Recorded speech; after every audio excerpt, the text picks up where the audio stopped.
Welcome to the Saddleback College Emeritus Institute Dorothy Marie Lowry Distinguished Guest Lecture Series, recorded in spring 2020. Thanks also to our faculty moderator, Mrs. Laura Hoffman. For more information regarding the Emeritus Institute, please visit our website at www.saddleback.edu/emeritus.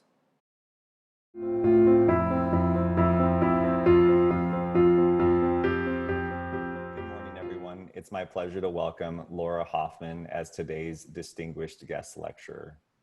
Laura Hoffman is a photography and art instructor for the Saddleback College Emeritus Institute and has taught a variety of courses for California State University Fullerton and other colleges, including illustration, design, writing in the visual arts, and art history.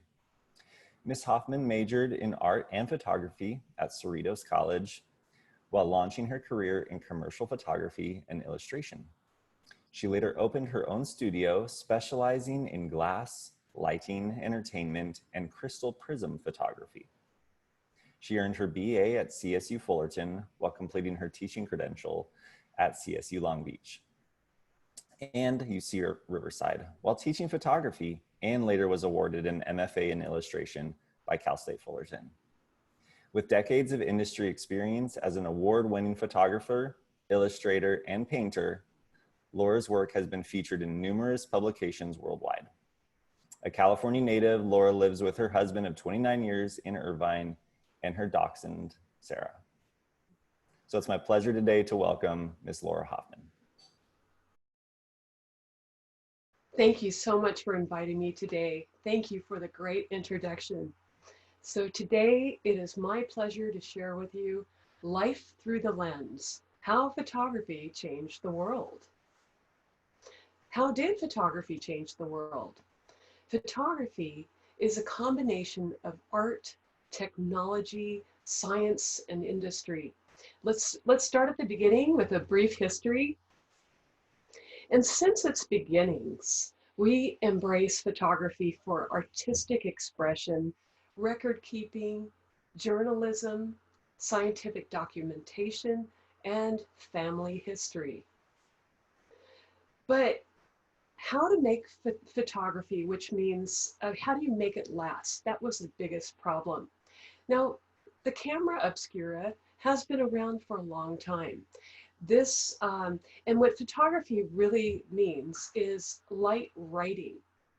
And the problem was it would not last. You could write with it, you could project light onto a wall, but that was a problem.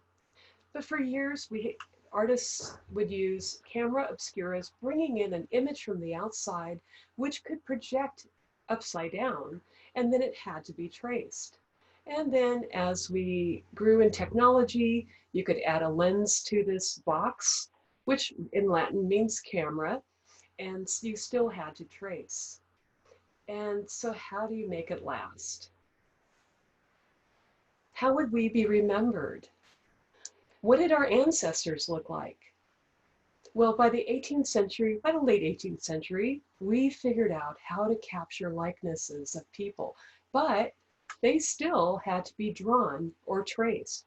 But you get some idea of what your ancestors would look like. This decade, we're celebrating the 200th anniversary of the beginnings of the invention of photography. Joseph Nicephore Niepce, his research and invention did make permanent images possible, and that would last and not fade. Niepce called this a heliograph, a sun drawing, drawn with light. And this was of a photograph that actually lasted of the courtyard outside of his house. So he used the lens of a crude camera obscura and a pewter plate with a few drops of bitumen, which is this tar-like substance. And then he exposed the plate for hours. Some people think it's 8 hours. Some researchers even think it could be days. It appears that the sun had time to light up both sides, so it moved from east to west. So the problem was it was an extremely long exposure. So later, Niepce partnered with daguerre, and they refined their chemical process, but it was dangerous and very noxious. Niepce's and daguerre's partnership lasted until he died, until Niepce died in 1833. In 1839, Louis-Jacques Monde Daguerre announced the perfection of the daguerreotype.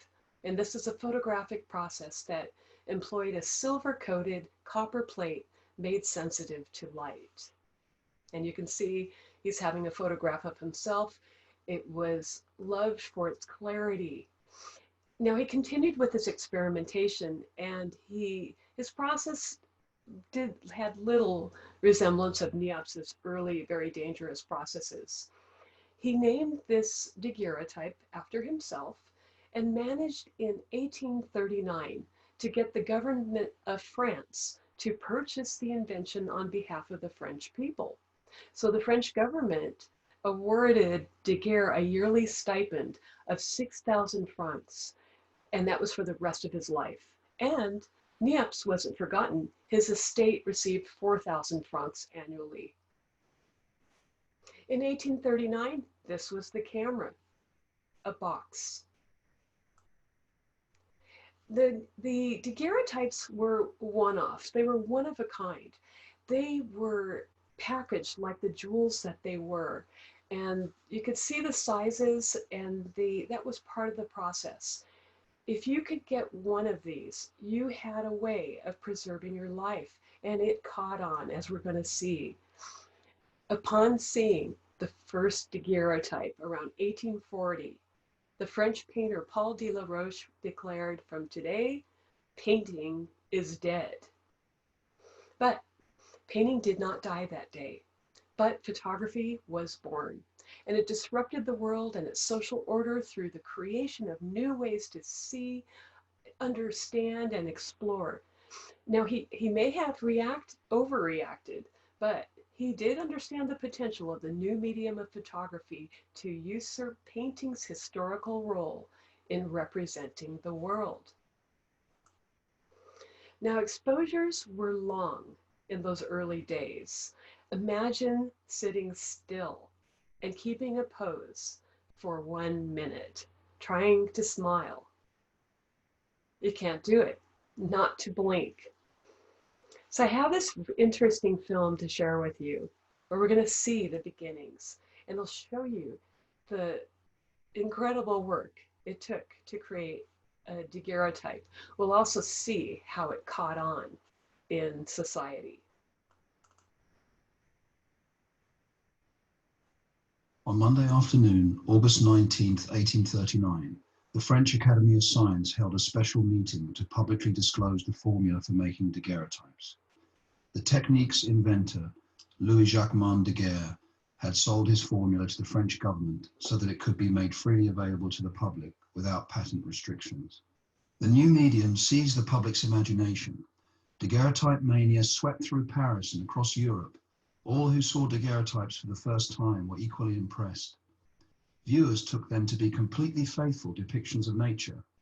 As quickly as railroads and steamships could travel, news of the invention spread around the world. Nowhere was the daguerreotype more popular than in America, a young democracy and a mecca of progress. The daguerreotype studio attracted a wide cross-section of Americans. People from all walks of life could now afford to have their portraits made, and they did. For all their popularity, producing daguerreotypes was a labor-intensive process, requiring a lot of equipment and skill. The daguerreotype plate is made of copper, faced with silver. To secure it and make it easier to handle, the plate is placed silver side up on an adjustable block. In order to prepare the plate for exposure, it has to be polished. In this modern demonstration of the daguerreotype process, the daguerreotypist applies a small amount of white powder, called rotten stone, to a cloth moistened with dilute alcohol. The daguerreotypist applies the alcohol and rotten stone to the surface of the plate using a consistent motion. The daguerreotypist sprinkles a fine red powder known as rouge onto a long padded stick. The plate is then buffed using the rouge. Polishing the plate in the same direction improves viewing of the highly reflective surface. The plate is then buffed a second time with a clean padded stick in order to increase its reflectivity. It is now ready to be made light sensitive. In the dark, the daguerreotypist places the polished plate face down in a sensitizing box, which contains a small amount of iodine crystals. In about 15 to 45 seconds, fumes from the iodine react with the silver, coating the plate with silver iodide. This process would then be repeated with fumes from bromine or quickstuff. From the sensitizing box, the daguerreotypist removes the plate, now coated with bromo-iodide of silver. The plate is now light sensitive and ready for use in the camera. The daguerreotypist places the light sensitive plate in a plate holder with the coated side down. It is then secured into place. The viewing glass is lifted out of the camera and replaced with the loaded plate holder. The dark slide is removed to make the plate accessible for the exposure. To make the exposure, the daguerreotypist removes the lens cap. Early exposure times were notoriously long and sometimes uncomfortable, often taking more than 20 seconds. To ensure that the sitter did not move during the exposure, an 1840 Boston newspaper recommended the following. His head should be placed on a semicircle of iron fitted to the back of the chair. His arms may be arranged at pleasure.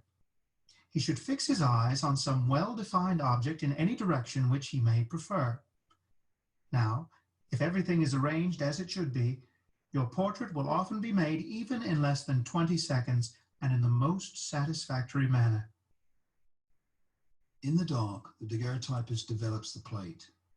A few ounces of liquid mercury are very carefully poured into a flaring iron vessel, heated by an alcohol lamp. The exposed plate is removed from the plate holder and placed face down in the mercury chamber, which is heated to approximately 175 degrees Fahrenheit. After mercury vapor reacts with the sensitized silver, the daguerreotypist removes the developed plate.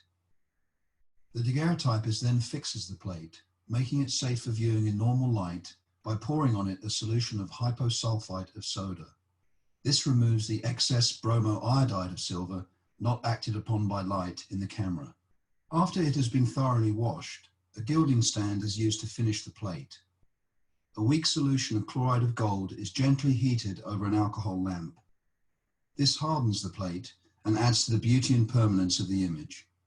After a final cleaning of the plate, the daguerreotype is assembled for safekeeping and display. The plate is put into a shallow hinged case that includes a decorative mat and preserver, both of brass, and a glass cover with taped edges. Daguerreotype studios presented their wares in a variety of cases, ranging from simple leather or cloth-covered wood to elaborate examples of inlaid mother-of-pearl and molded thermoplastic. Their assembly was an example of industrial age production. The work was often done by women and children, as in this factory, one of the largest of its kind. It is estimated that by the mid-1850s, in the United States alone, approximately 3 million daguerreotypes were produced annually, representing a retail industry of $7.5 million. In 1849, an American author concluded, In our great cities, a daguerreotypist is to be found in almost every square.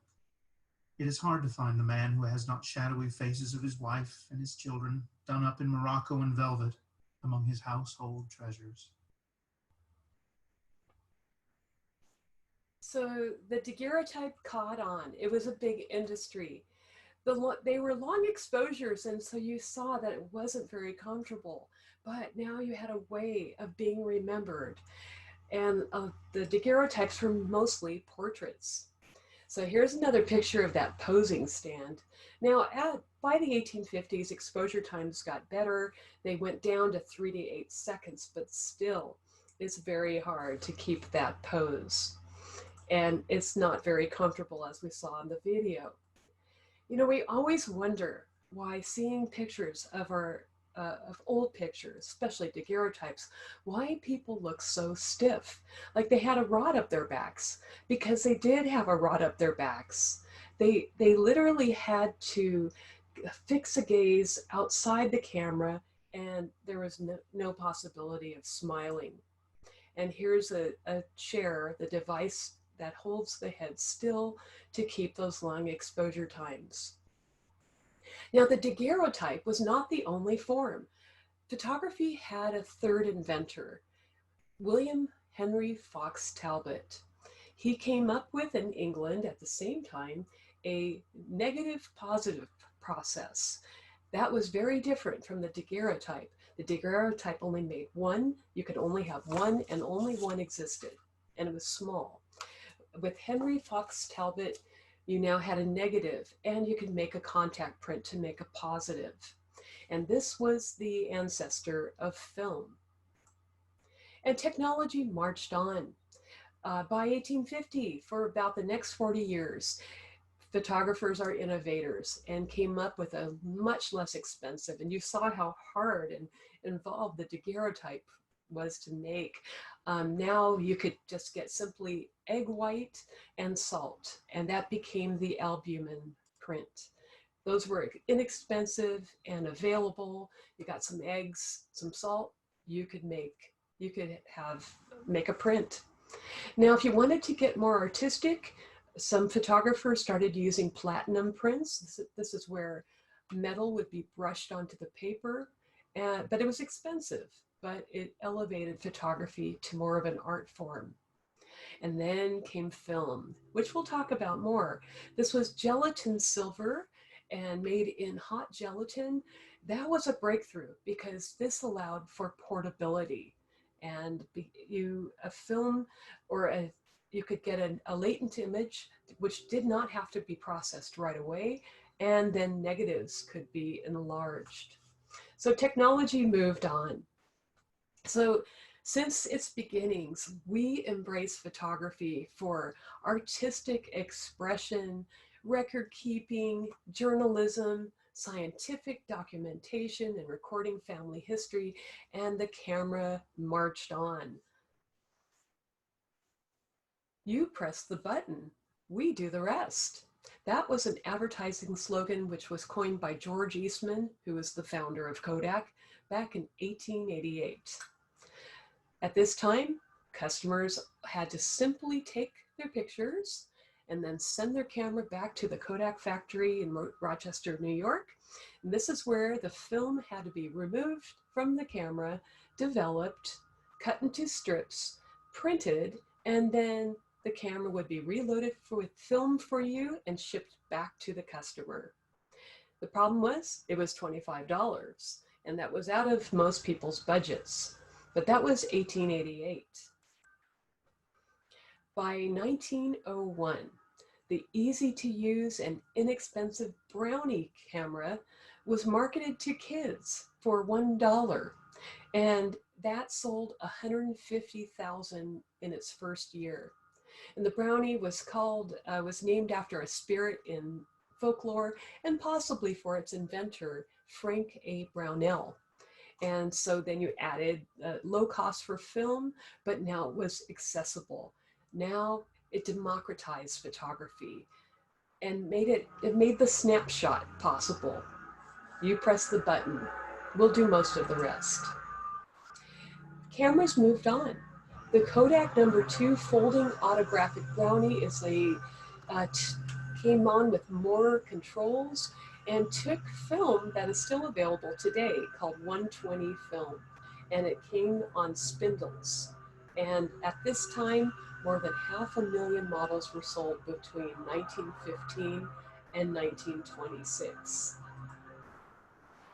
By the 1957, 1960s, these cameras were selling in the millions, and they still use that roll film. And now you could get flash, and it's still a box, the Brownie. So you can see we've come a long way from the giant camera that people lugged around to a much more compact model. And also exposure times became much faster. Now you could record speed, and photography changed.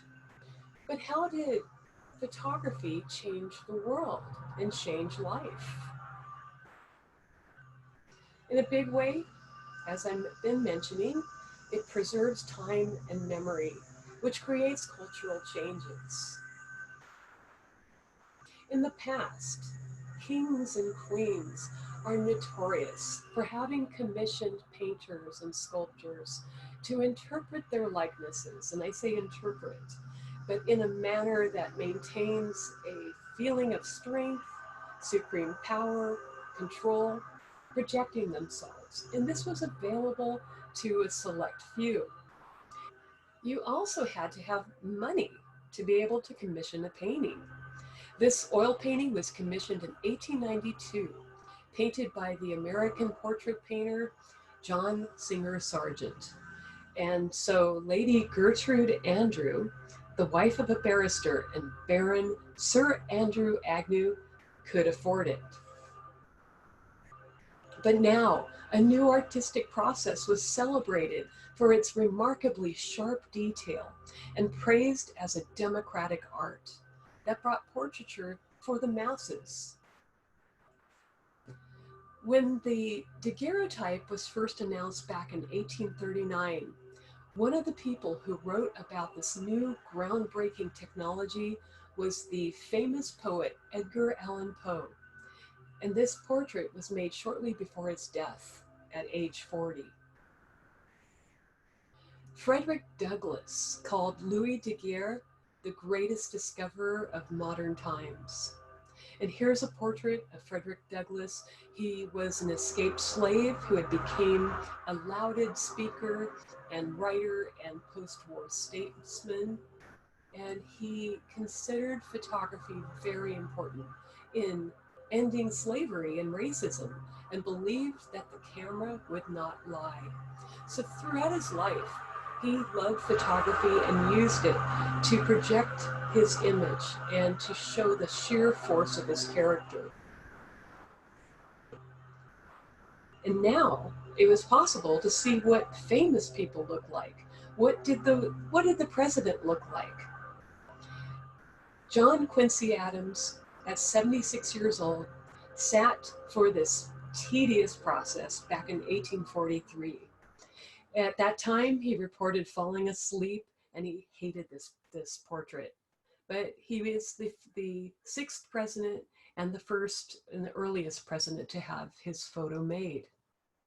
Now, James Polk was the first in office when Matthew Brady made this portrait.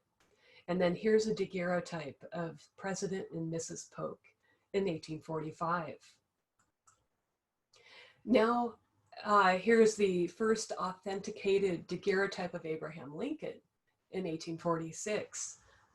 And you can get an idea of that difficult posing. It got better. Abraham Lincoln was then, in 1860, still a little known one-term Illinois congressman who had national aspirations when he arrived in New York City in February 1860. And he was about to speak at the Cooper Union. In a click of the shutter, portrait photographer Matthew Brady, known for photographing famous people, dispelled talk of what Lincoln said were, quote, rumors of my long, ungainly figure, making me into a man of human aspect and dignified bearing. So photography was also used to create an image. And the public had an appetite for photographs of famous people and entertainers, and they collected them. And the Queen. This is one of the first carte de visite, or visiting card, or calling card. And this is of Queen Victoria around 1860. And the calling card was easy to make. It was the albumen print with egg and salt, and on a thin piece of paper that was mounted on a thicker paper card. And you didn't have to be a famous person to get your picture taken and distributed. So here is Bertha. This is from 1862, and this was shot on a glass negative. But by the 1860s, times were changing and the medium became increasingly industrialized. Instead of mixing chemicals according to personal recipes and hand coating their papers, photographers could now buy commercially pre-prepared photographic supplies. And increasingly, the marketplace pressured photographers to produce a greater quantity of cheaper prints to a less discerning audience. But a big way photography changed the world was through social reform. And I'm going to give you some examples.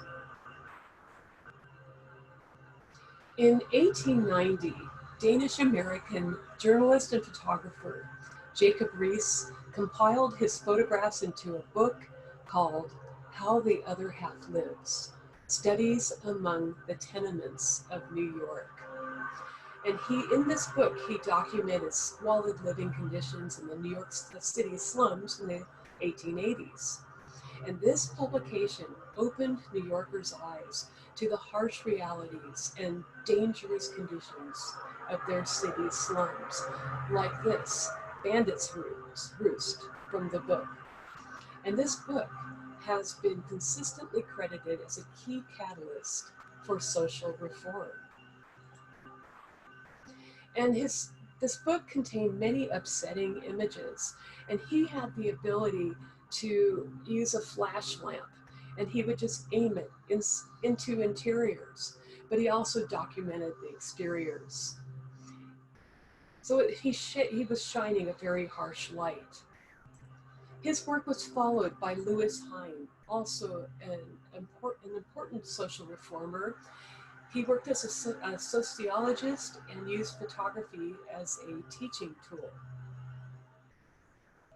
He captured images of rows of child laborers in a cotton factory. He would sneak in with his camera and document what he saw. And his images were instrumental in changing the child labor laws in the US.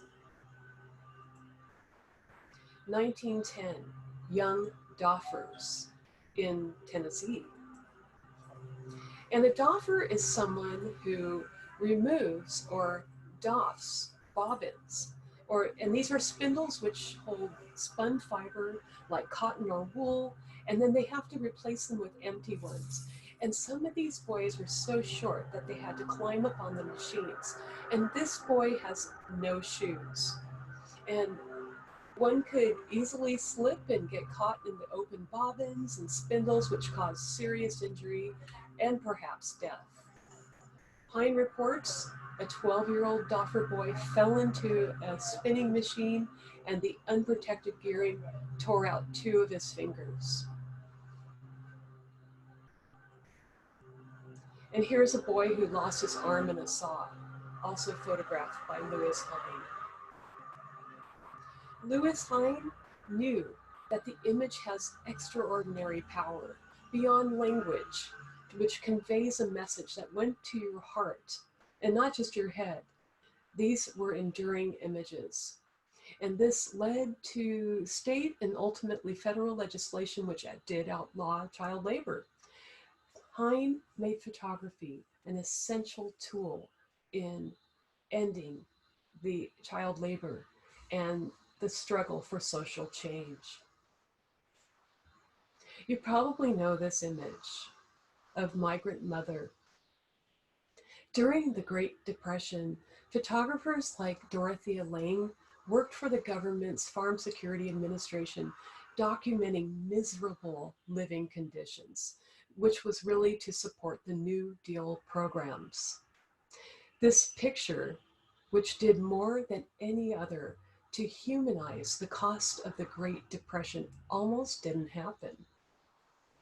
So the story goes that driving past this crude pea pickers plant, or pea pickers camp sign in Nipomo, California, Dorothea Lange kept driving for 20 miles, but something nagged at her, and she finally turned around. And when she got there, she spotted Frances Owen Thompson and knew she was in the right place. She reported, quote, "I saw and approached the hungry and desperate mother in the sparse lean-to tent, as if drawn by a magnet. The farm's crop had frozen, and there was no work for the homeless people. So The 32-year-old Thompson sold the tires from her car in order to buy food, which was supplemented with the birds killed by the children, unquote. So in this picture, she tightly frames the children and the mother, and her eyes are worn from worry and resignation, and they look past the camera. And she only took a few exposures from her 4x5 Graflex camera, and she later wrote, "I knew I had recorded the essence of my assignment." Afterward, Lang informed the authorities of the plight of the workers at the encampment, and they sent 20,000 pounds of food. And this image has become the most iconic picture of the Depression, actually giving it a face. And here's another face of the Depression. British war photographer Don McCullen's picture of a 9-year-old albino child. He wrote, "To be a starving Biafran orphan was to be in the most pitiable situation, but to be a starving albino Biafran was to be in a position beyond description." McCullen wrote, dying of starvation, he was still among his peers as an object of ostracism, ridicule, and insult. So this photo profoundly influenced public opinion, and it pressured governments to take action and led to massive airlifts of food, medicine, and weapons. While public attention shifted, McCullen's work left a lasting legacy, and this also inspired the launch of Doctors Without Borders. James Natchway brought back haunting images from the spiraling famine in Somalia. And this includes a scene of a woman waiting to be taken to a feeding center in a wheelbarrow. After this image was published as part of a cover feature for the New York Times Magazine, one reader wrote, "Dare we say that it doesn't get any worse than this?" And the world was similarly moved. The Red Cross said public support resulted in what was its largest operation since World War II, and 1.5 million people were saved. So James Natchway's picture made the difference, and he said, "You keep on going, you keep sending the pictures because they can create an atmosphere where change is possible," and I hang on to that. Earthrise, our planet, tiny and vulnerable from space. We see the world without borders. And this image is our first full color view of our planet from being off of it. And this image actually helped to launch the environmental movement. And just as important, it helped human beings recognize that in a cold and punishing cosmos, we've got it pretty good. Here is a severely oiled brown pelican, which was rescued in Louisiana 10 years ago, shot by National Geographic of the BP oil spill crisis. Now we have another face of environmental disasters, which brings awareness, and also awareness, thanks to National Geographic, of the mounds of trash, floating plastic and styrofoam just polluting a corner. And this is in Victoria Harbor in Hong Kong. A picture has the power to tell 1,000 words, and tells the story of the effects on harp seals due to climate change. And they're losing habitat due to global warming. In 2015, emaciated polar bear. This was a powerful image photographed by photographer Kirsten Langenberger. And then she launched this image to Facebook. And this sparked more worries about climate change in a world of melting Arctic ice. So the best photography is a form of bearing witness, and it's a way of bringing a single vision to a larger world. Photography also made it possible to document the grim realities and horror of war, and it changed the way we see the world. And a case must be made for Matthew Brady. Earlier, we saw his work photographing world leaders, but he sent a team of photographers who documented the war, the Civil War, and they were the first photojournalists. Now, while some of their images were certainly staged, it was the first time that people were able to witness the horrors of war. Now, before photography, artists would imagine the glory and pageantry of war. And photography had the power to capture the reality of war and how we think of war. And it starts with Roger Fenton's haunting image from the Crimean War, shot in 1855, the Valley of the Shadow of Death. And this is the area where many British soldiers met their deaths. And you can see this with the cannonballs laying strewn. Now, Fenton, the photographer, didn't arrive on the scene until months after the event, but we're seeing this version of the scene, and more cannonballs were scattered by his team of photographers and assistants, and that created the impression that the battle had recently taken place, but still it's a document showing the effect of war. September 1862, the Civil War. This early image of the Civil War fallen soldiers was on display in Matthew Brady's New York studio in a shocking exhibit called The Dead of Antietam. This was among a group of images photographed by Alexander Gardner and James Gibson, and the first to picture a battlefield before the dead were removed. And this was from this brutal battle in Sharpsburg, Maryland, where more Americans died in a single day than ever before. And that one Union soldier recalled how, quote, the piles of dead were frightful, unquote. Gentile society came upon what they believed were the first recorded images of war casualties. Gardner's images were so sharp that people could make out faces. Gardner wrote, quote, such a picture conveys a useful moral. It shows the blank horror and reality of war in opposition to its pageantry. Here are the dreadful details. Let them aid in preventing such another calamity falling upon this nation. So a war that seemed remote suddenly became real.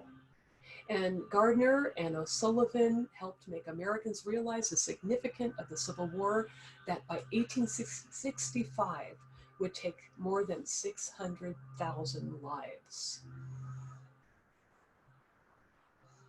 3 days after an atomic bomb, nicknamed Little Boy, obliterated Hiroshima, Japan, US forces dropped an even more powerful bomb.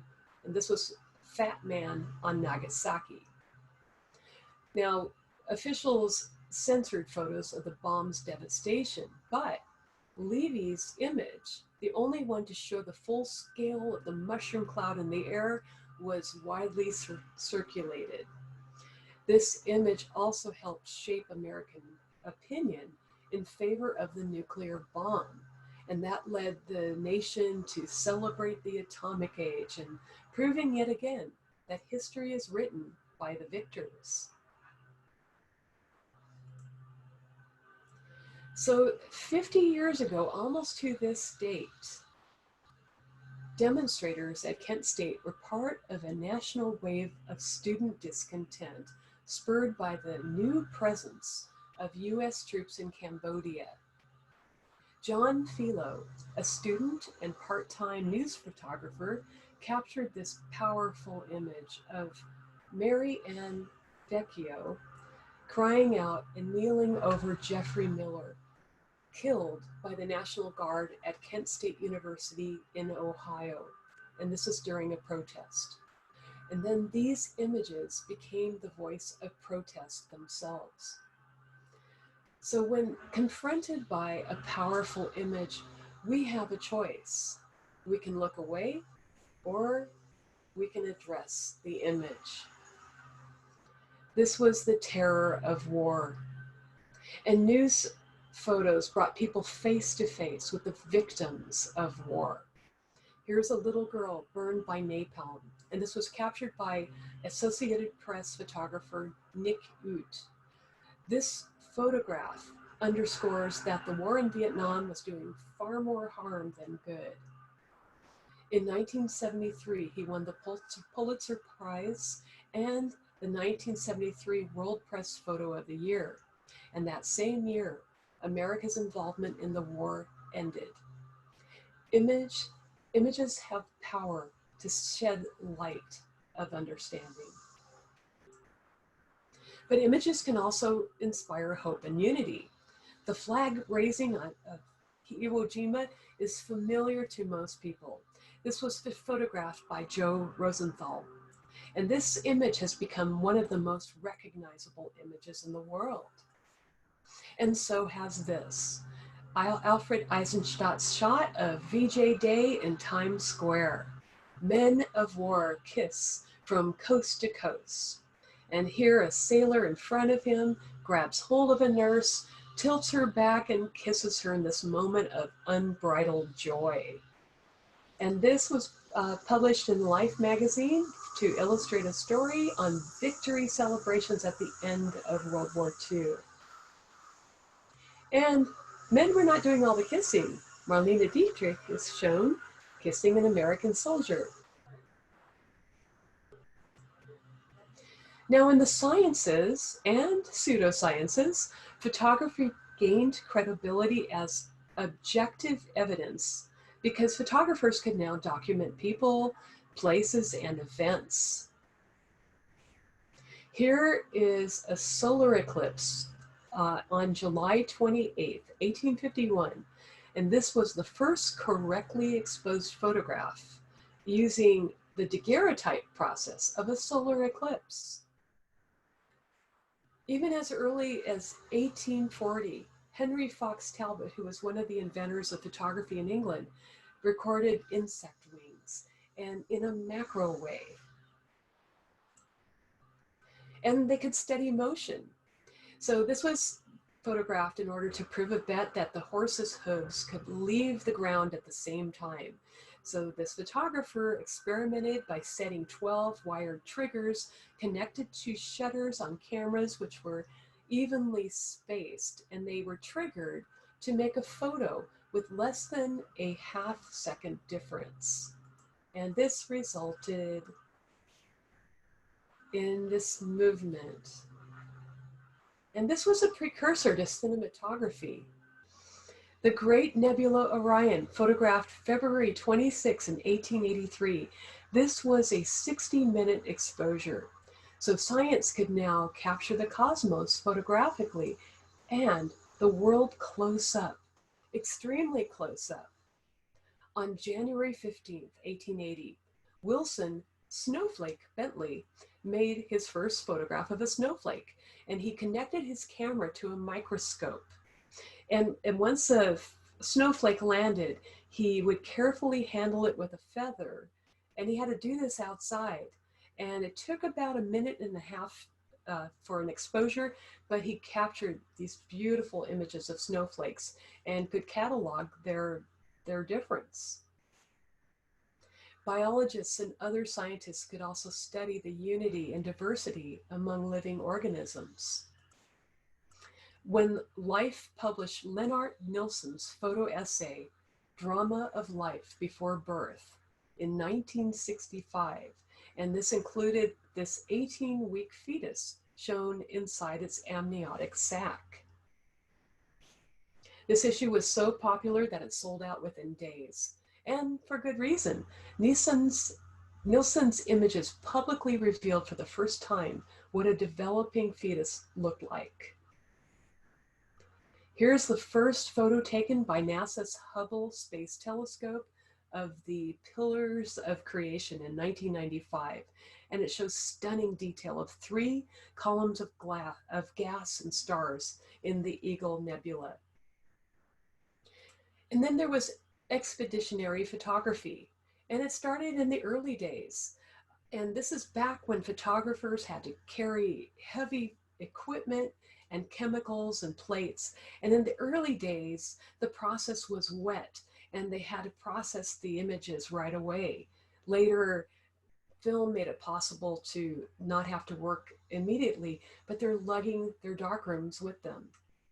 But still, if you couldn't go to Egypt, Egypt could come to you. And this is in 1880. So photography was collected and loved for its ability to show us far-flung places and also to sell us on the Great Wild West.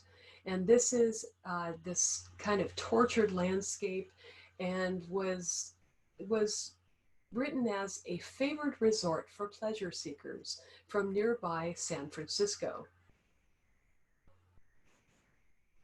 But how about photography as an art form?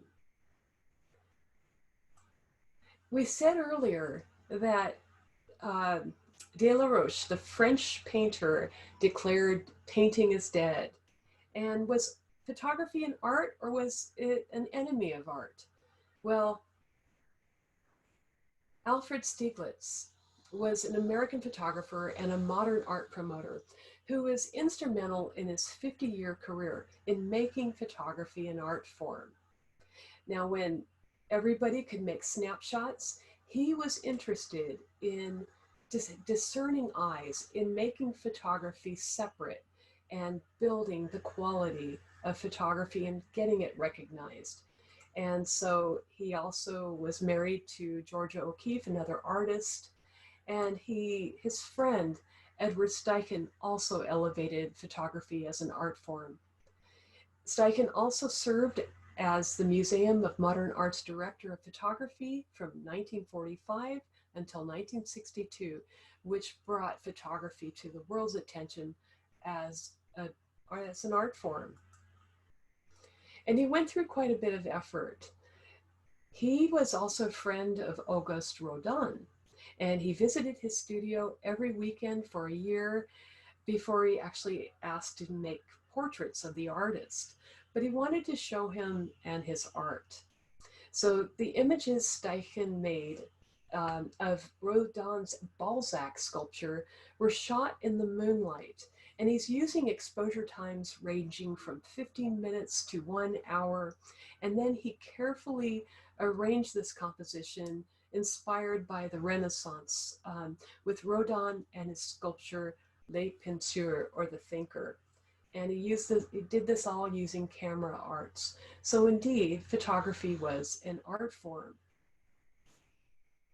Imogen Cunningham photographed Magnolia Blossom in 1925. She was active actually she had a long life, born in 1883, died in 1976. And she was an American photographer known for her botanical photography, nudes, portraits, and industrial landscapes.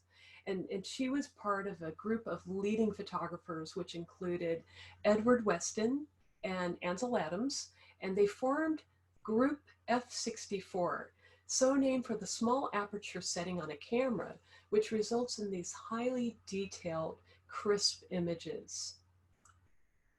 One of the members, Edward Weston, transformed the ordinary into the extraordinary. And here he's creating an almost abstract composition using a pepper and making it not just a vegetable to be eaten, but instead this kind of voluptuous series of curving lines and undulating shapes. And there's something kind of anthropomorphic in this pepper. And then he made an artichoke exciting, and the ordinary into the extraordinary. Paul Strand, inspired by Cubist art, made several radical choices in this work. Here he abandons the traditional upright perspective of the photograph, causing the table to appear tipped as if to suspend its utilitarian function, and he used sunlight and shadows to create powerful opposing compositional diagonals. And this is another way to make the ordinary extraordinary, to see the world in another way, not just to record reality, but to make photography an art form. Ansel Adams said, "Photography is more than a medium for factual communication of ideas. It is a creative art." He was a landscape photographer and an environmentalist known for his black and white images of the American West. I'm just going to show you this example of this changing light in New Mexico, where he quickly pulled over and he hauled out his equipment in place to make this one photograph. And it was not easy. This is the camera and the setup. I have to show you one more image of photography as an art form, where Richard Avedon photographed Dovima with elephants. Now, when he photographed Dovima at a Paris circus in 1955 for Harper's Bazaar, both the photographer and the model were already prominent in their fields. She was a top model and he was a world-famous fashion photographer.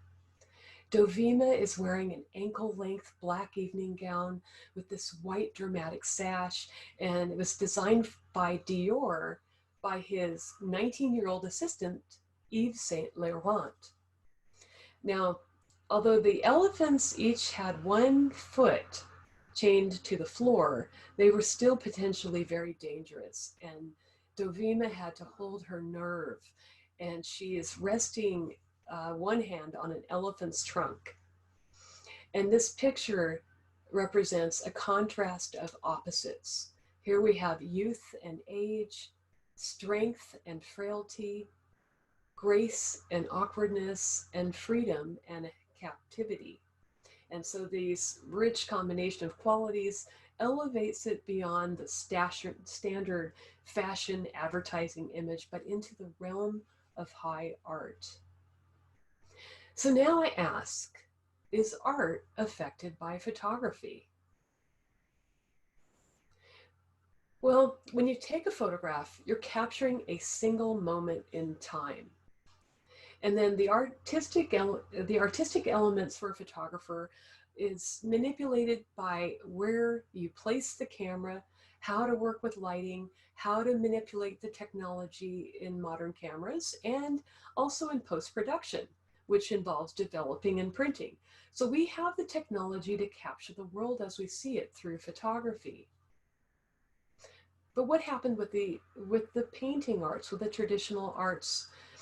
So I'm showing you this painting done in 1874 by Edouard Manet, who is painting the Impressionist artist Claude Monet. And here he's painting in his studio boat. He actually built a studio on this boat. Painting did not die. By this time, the camera was invented. Artists could actually push the medium of painting because paint was now available in tubes. And that the paintings in tubes was an invention that came in 1841. And that was around the same time as the invention of photography. But so now painters could go outside and capture so-called impressions of what they felt and saw from changing light. Claude Monet in 1872 painted Sunrise, which was the port of Le Havre at sunrise. Now, he faced accusations of this painting looking unfinished, lacking descriptive details, and Impressionism was actually a pejorative, but came to define an entire era. And this was a movement in art called Impressionism. But by this time, painters and society as a whole were keenly aware of the machine of photography. They had to differentiate themselves. Now, illustrators did use photography as a tool, like Norman Rockwell. And he was a prolific illustrator, And he's known for his 323 illustrated covers of the Saturday Evening Post over a 47-year span like these. Now, he was an incredible draftsman, and he would make sketches and he drew from life. He made numerous studies, but he did make no secret that he also used photography as a tool because he could. He had the meticulous eye of a film director. He hired models and photographers, and he would create the plans, the photo reference for what would become the final illustration.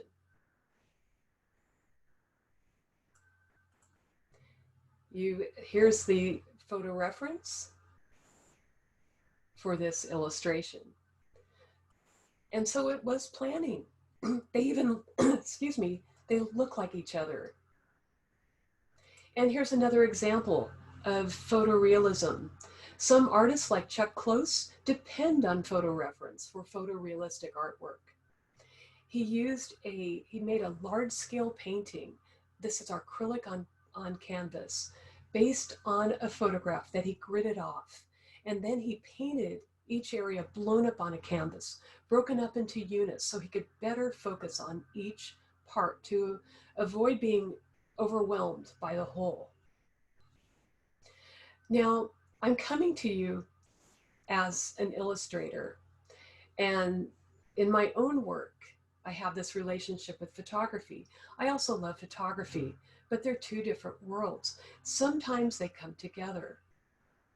As an illustrator, I find more energy in the freehand drawn line, when drawn from life with no reliance on photographic reference. So now Penelope, my rather sedentary middle-aged dachshund, she was really easy to draw from life. She didn't move very much. And I would just observe her and draw and fill up my sketchbook, which would be studies for future paintings, like this one. And these were actual dachshunds. But then when Penelope passed away, we got Sarah, who is a puppy, and she didn't sit still. So then I started using photographic reference. And in my work, in my commissions, I have to use photographic reference. I mean, the Queen is not going to sit for me. And a lot of my commissions involve sketches of world leaders. And so in my artwork, I do use a combination of photo reference and freehand studies. And I had to include this because it's a common sight, my husband and my dog Sarah napping, which I see quite often. So I illustrated it. But how, excuse me, but how did photography change the world? Photography has the ability to change time and memory. Of course, the way we consume photography has changed. Now we have digital, and here we have a chance to store our images ephemerally.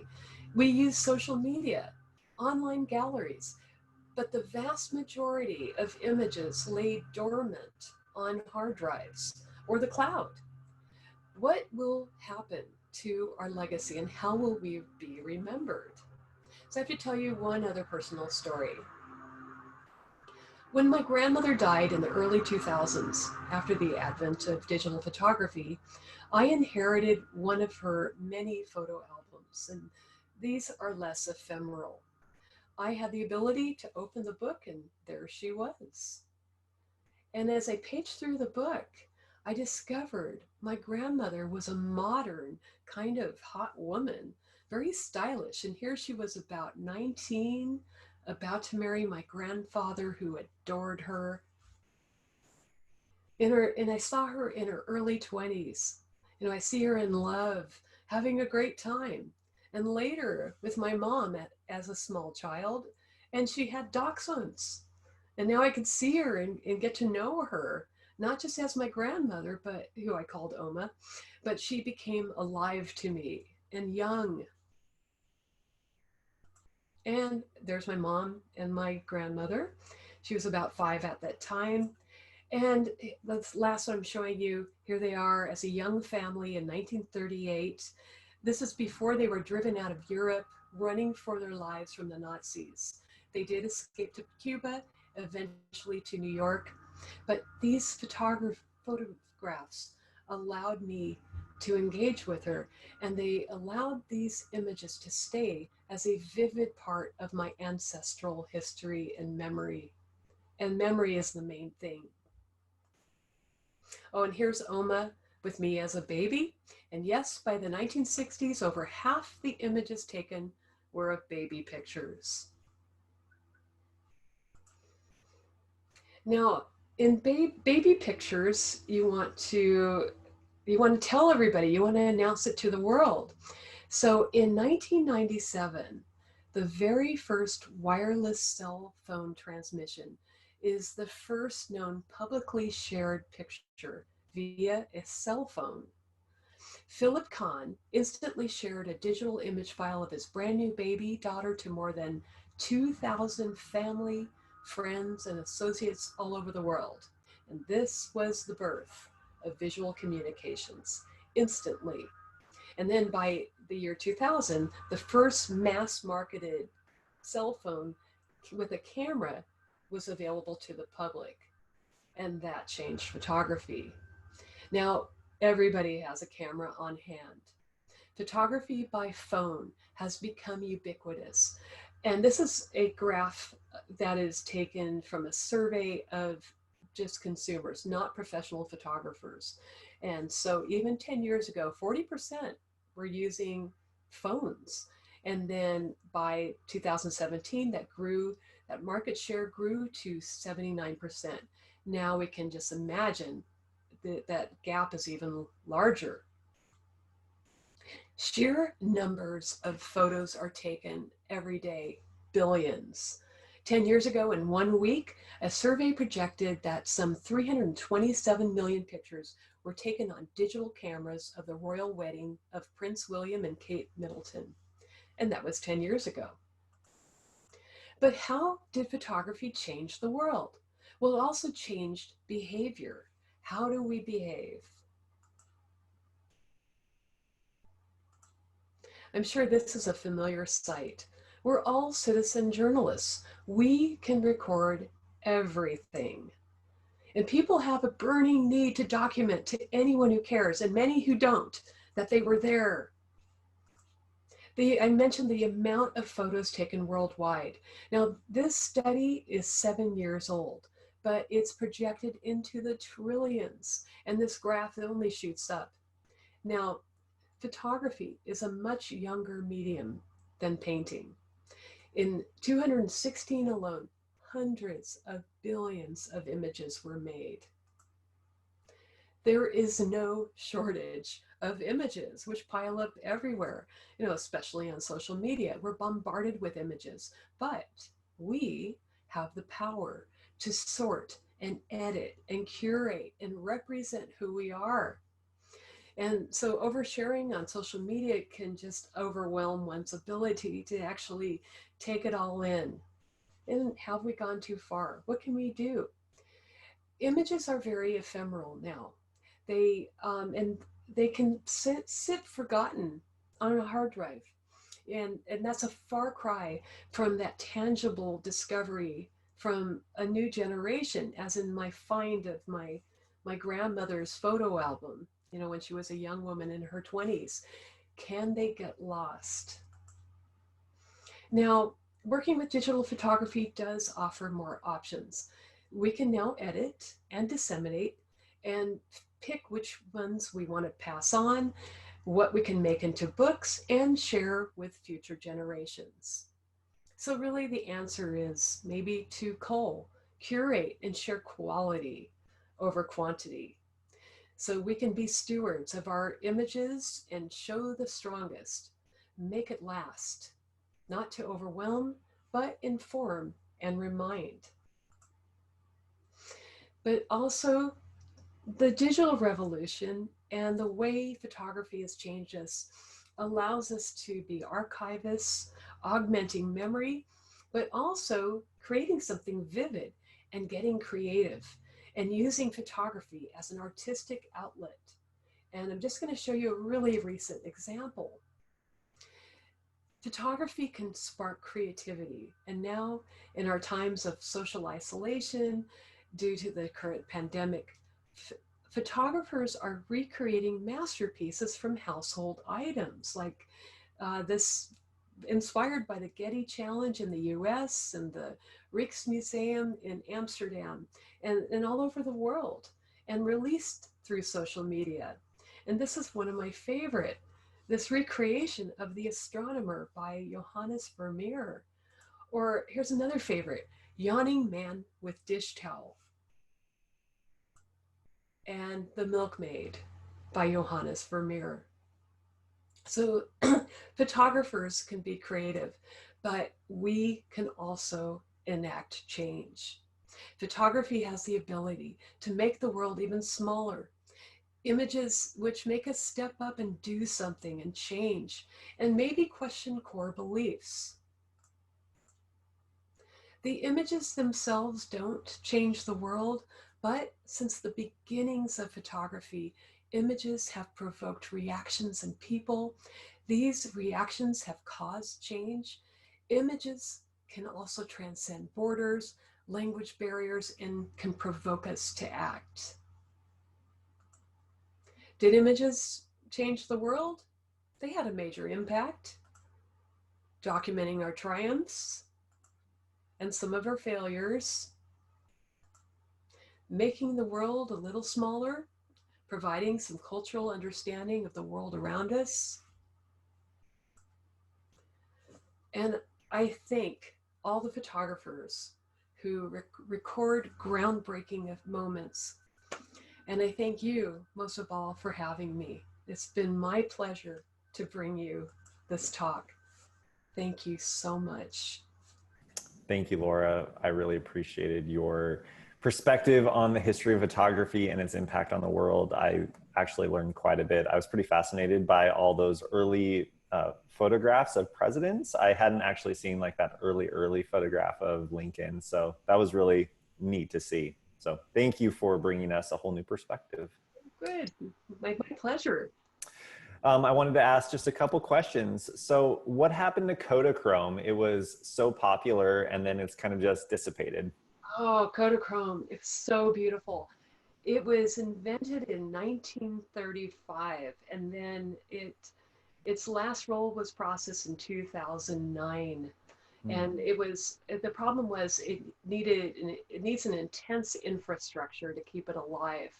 The processing is very involved, but the colors were so brilliant, right? You remember that song, that Simon song? Yeah. Yeah, it had the dyes were so, they still last. So if you happen to have old slides laying around, the ectochrome actually fade, but the Kodachrome are brilliant. Interesting. Good to know. 2009, we said goodbye. You mentioned that we are compiling trillions of photos. I think I probably have 20,000 on my phone. The last time I checked. In your experience, what's a good way to cull through those, keep the ones you want to preserve, to highlight the ones that are of best quality, and perhaps how to share those? It becomes an overwhelming task. Yeah, you're so right. I mean, on a trip, vacation, you can easily take 3,000 images. So then it's an editing task. And it's important to take a moment and not just make the picture, but then now, since we're in control of our own images, we have the power to be our own editors and curators. And it takes a lot of effort. So even before launching to social media, you take the best, and it's kind of a yes, no. And do you remember when you would get your prints back, from the processor? Right. I remember I would just go, throw out a lot of them, and maybe just one works. And then now we have the power to edit and make our images even better. And I guess the thing is too, we can create this lasting legacy, but it does take that effort to edit. And what I always do is make a best of album. We have to even drag it in, and Mm-hmm. it's the best of the best. And then even maybe a day later, you edit it again. It's like writing a paper. You have to edit, and that's one of the things too, in my classes. We do talk about editing and then also photo restoration. The prevalence of digital photography, and particularly with all of the photos that we just take on our phone, do you think photos are getting worse in compared to the time it took to frame a picture just right and capture a moment? I mean, you can do a burst photograph now and capture 50 pictures in a second. So, talk with me about just even the quality of the photo. Yeah, so that's the other issue. But actually, because we have the power to edit, if you're putting in the effort to sort through, and even in the burst, you can pick in that burst that one great moment, and then you can edit. We're actually in some ways getting better Mm. because we have that control. And there was a low point, I think, in the early or mid 20th century where people just aim and shoot, and you have the square. And although you did discern, I remember in film, whenever you take a picture, it's money because Yeah. you got to buy the film. Now it's just click, click, click. Right. Get rid of it. But then you just take the time to get rid of the losers, but make that effort to make them better. And I've noticed that there's more of an awareness, and I think photography is getting better because now it's accessible. A lot more people are getting into the study of photography, which excites Mm-hmm. me. I get to also teach these photography classes, and I get really excited because I watch people in maybe 3 months go from ugly snapshots to really great photography. And now there are and it's getting better, I think, because now there are all kinds of societies and it's accessible right from home, especially during these times. People are concentrating on it. Right. I hope that's good news. Yeah, I think that it provides us the opportunity to really enhance the parts of the photo that we enjoy, because with film it was challenging to do that, certainly. Yeah, you just had to send it off, and then very few people even crop their photos. Now we can. You mentioned the quote by Ansel Adams, briefly stating that photography is a fine art. And I know that in the world of art, there has been that, if you will, argument between the fine artists, the painters, the sculptors, versus the photographers. I'm curious, just for your perspective, where do you see that conversation going? Are photographers more considered fine artists now in the world of art, or is there still that battle? So that is a great question, and especially in the early days, that was a point of contention. And fine, so-called fine artists, painters, sculptors, they have a long history, Mm-hmm. steeped in museums in the ages where photography is a young art, and it hasn't been around very much. And we also have the sheer numbers because it's so easily reproduced. Mm-hmm. So I guess I have to answer it in two ways as far as value, if it's collectible, but also how people think of it. And so even in its early days, you had photographers who would, even in the 1850s, like Julia Cameron, who would make tableaus and illustrate stories using photography, but then you'd have people just aiming and shooting. So it depends on the user, right? The same with painting. But then photography started getting respect, especially in the 20th century, from societies who became very discerning and were very picky about what is considered an artistic image and what is a snapshot. Mm-hmm. But as far as value, that's another story. Now, photography, even though it can be reproduced, can be produced in editions like printmaking. So photographers will sign a print and authenticate that they made the image, And there are collectors of photography now, and where the art, valuable paintings, good luck trying to collect that, right? And it's definitely out of the league. The last, I guess, we heard Dave Pluff's talk, they're selling for the hundreds of millions of dollars and they're not available, where photography is available. So I think now photography is accepted and taught as just another art form. It combines technology, but it does combine art. And you still have to make artful compositions. Right. Sorry for the long answer, but it's something, we photographers feel passionate about. Agreed. Well, thank you again for sharing your expertise with us. And I'm sure our students are going to love hearing from you as our speaker today, and not only as the moderator who put in a ton of work for this series. So thank you for sharing your passion and your interests with us today. Well, thank you. It was my pleasure.